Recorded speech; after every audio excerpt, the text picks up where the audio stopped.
नमस्कार साथियों, Neeraj career institute की हिंदी क्लास में आप सभी का स्वागत है। कैसे हैं आप सब? आइए आज हम चर्चा करते हैं अयादि संधि पर। संधि के अंतर्गत हम स्वर संधि का अध्ययन किए। यानी कि स्वर संधि के 5 भेद होते हैं: दीर्घ संधि, गुण संधि, वृद्धि संधि, यड़ संधि और अयादि संधि। इसके पहले की क्लासेज में हम दीर्घ संधि, गुण संधि, वृद्धि संधि और यड़ संधि पर विस्तार से चर्चा कर चुके हैं। हमारी आज की संधि है, हमारा आज का संधि का टॉपिक है अयादि संधि। क्या है? अयादि संधि। जैसा कि नाम से ही पता है, एक परिभाषा आप नाम से ही ले सकते हैं, अयादि। संधि विच्छेद कीजिए, क्या होगा? अय धन आदि, अय धन आदि, अर्थात वो संधि जिसमें अय और आदि शब्द या अय जैसे शब्द शामिल हों, सम्मिलित हों, वो कौन सी संधि होगी? वो संधि होगी अयादि संधि। वह संधि जिसमें अय आदि, अय जैसे शब्द, आदि मतलब जैसे ही, अय जैसे शब्द शामिल हों, वो कौन सी संधि है? वो है अयादि संधि। इसकी प्रॉपर परिभाषा देखिए। इसकी प्रॉपर परिभाषा है, अयादि संधि में यदि ए अय ओ औ, कौन कौन से? ए अय ओ और औ का योग किसी असमान स्वर। अब यहां असमान स्वर का तात्पर्य, असमान स्वर का तात्पर्य हुआ आ, ई, उ और री से। इनमें से किसी के साथ यदि इनका योग होता है तो क्रमशः क्या क्या बनता है? क्रमशः बनता है अय, आय, आओ और आओ बनता है। जैसे देखिए, जब ए का होगा इनके साथ, असमान स्वरों के साथ, तब बनेगा आय। जब आय का होगा तब क्या बनेगा? तब बनेगा आय। जब ओ का होगा तब बनेगा आव, और जब औ का होगा तब बनेगा आव। सबसे ज्यादा प्रश्न संधि के अंतर्गत अगर आज पूछे जा रहे हैं संधि विच्छेद के लिए, तो वह अयादि संधि से ही पूछे जा रहे हैं। लगभग हर परीक्षा में इससे प्रश्न पूछे जा रहे हैं। यहां तक कि जूनियर की क्लासेस से इस पर प्रश्न पूछा जाना शुरू हो जाता है। और एक प्रश्न जो सबसे ज्यादा अब तक पूछा जाता है वो तो यही रहता है, पवन किस संधि का उदाहरण है। दूसरा जो पूछा जाता है, पावक किस संधि का उदाहरण। ये दोनों तो एकदम बच्चे रट ही लेते हैं, क्योंकि ये दोनों उदाहरण सबसे ज्यादा पूछे जाते हैं कि ये किस संधि का उदाहरण है। तो ये दोनों किस संधि के उदाहरण हैं? ये दोनों हैं अयादि संधि के उदाहरण। कौन सी संधि के? अयादि संधि के उदाहरण। अब हम उदाहरण के माध्यम से स्पष्ट करते हैं कि अयादि संधि कैसे निर्मित होती है, कौन कौन से शब्द इसमें आते हैं। जैसे हम पहले ही जान चुके, अयादि, अय धन आदि, वह संधि जिसमें अय जैसे शब्द, अय और उसके जैसे शब्द शामिल हो, वो कौन सी संधि है? वो है अयादि संधि। जैसे शब्द से क्या तात्पर्य है? अय तो है ही है, आय, औ, आव, ये 4 शब्द उसमें शामिल होते हैं। जैसे देखिए, ए के साथ जब कोई अन्य स्वर मिल रहा है, अन्य स्वर से तात्पर्य हमारा कोई भी अन्य स्वर, आ, ई, उ, री, ऐ, ओ, औ, इनमें से कोई भी अगर शामिल हो रहा है, इनके साथ योग हो रहा है, तो बनेगा अय। अब देखिए परिवर्तन कैसे होता है। ने धन अन, ने धन अन, क्या क्या मिला? ए धन आ, बना क्या? नयन, नयन, अय, नयन। फिर देखिए दूसरा, से धन अन, यहां भी वही है, बन गया क्या? सयन, सयन। ने धन अय, ने धन अय। अब यहां क्या क्या बन रहा है? नय। यहां ने धन अन था तो नयन बना था, यहां ने धन अय है तो क्या बन गया? नय। अब देखिए, अय के साथ कोई अन्य स्वर आता है तो क्या होता है? कोई अन्य स्वर, तात्पर्य हमारा यही होगा कि अय को छोड़कर और जितने भी स्वर हैं, स्वरों की कुल संख्या 11 है। अय को अगर हम छोड़ देंगे तो जो 10 स्वर होंगे, अगर उनके साथ अय का होगा योग, कौन कौन से? जितने भी और 10 स्वर हैं, उनके साथ अगर अय का योग होगा, अय का योग अगर किसके साथ हो रहा है?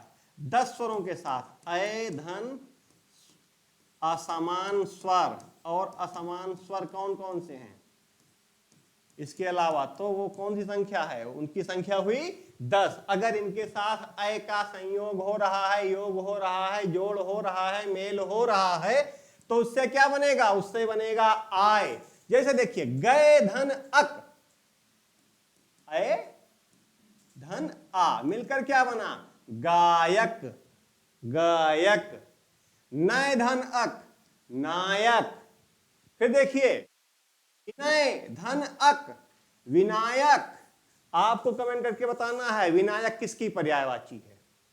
फिर देखिए अगला विधय धन अक, क्या हो गया, विधायक। क्या हो गया, विधय धन अक मिलकर क्या हो गया, विधायक। विधायक का अर्थ क्या होता है, विधान की रचना करने वाले सदस्य जो होते हैं उन्हें क्या कहा जाता है, विधायक। विधानसभा के सदस्यों को क्या कहा जाएगा, विधायक। और विधान की रचना विधानसभा में होती है, उसके जो सदस्य होते हैं उनको क्या कहा जाता है, उनको कहा जाता है विधायक, राज्य के लिए।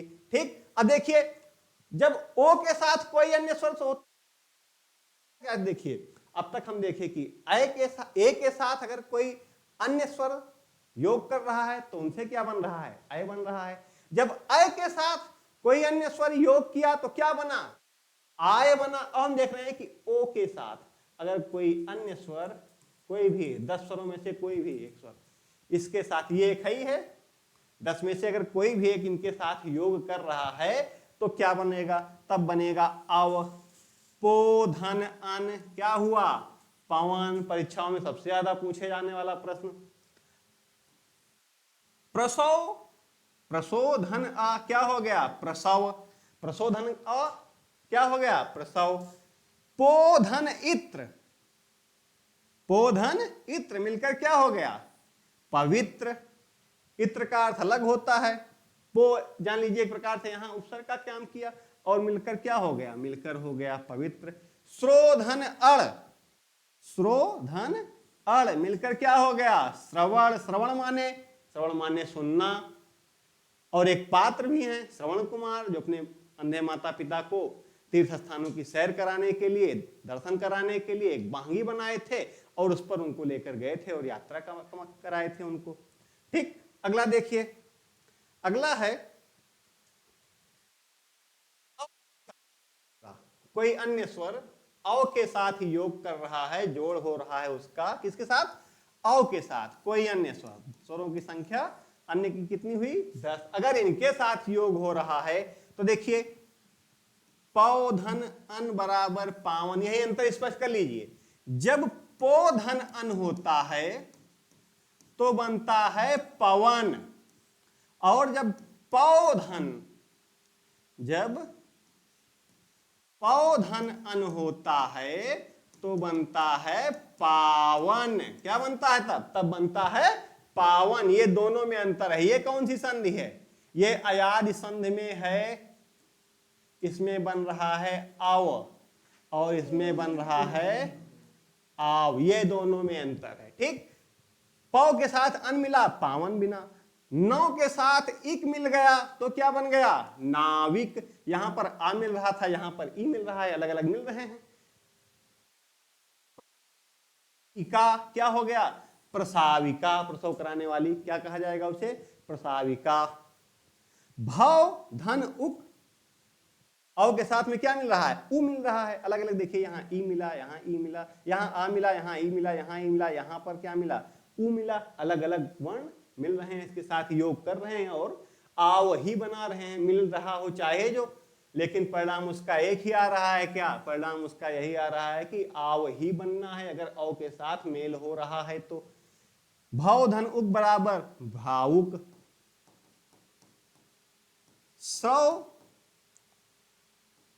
धन वा बराबर क्या हो जाएगा, बराबर हो जाएगा श्रव धन वा बराबर हो जाएगा श्राव, बराबर क्या हो जाएगा, श्राव। इस तरीके से हमने देखा कि अयादि संधि, जिसके नाम से ही स्पष्ट ही है कि अय धन आदि, अयादि, अय धन आदि, अर्थात वह संधि जिसमें अय आदि शब्द शामिल हो वो संधि कहलाती है अयादि संधि। जब हम उसकी व्यापक परिभाषा देखते हैं, जिस उदाहरणों के माध्यम से जिसे हम स्पष्ट कर सकते हैं, तब होता है कि जब ए, ऐ, ओ और औ ये 4 वर्ण जब किसी अन्य स्वर के साथ योग करते हैं तो क्रमशः अय, आय, अव और आव बनाते हैं। फिर हमने उदाहरणों के माध्यम से देखा कि कैसे आय बन रहा है, कैसे आय बन रहा है, कैसे अव बन रहा है और कैसे आव बन रहा है। तो इस तरीके से हमने संधि के अंतर्गत स्वर संधि, संधि के अंतर्गत हमने किसका अध्ययन किया? स्वर संधि का, स्वर संधि। और स्वर संधि के अंतर्गत हमने इसके 5 भागों दीर्घ, गुण, वृद्धि, यड़ और अयादि संधि का अध्ययन किया। अगली क्लास में हम चर्चा करेंगे व्यंजन संधि पर।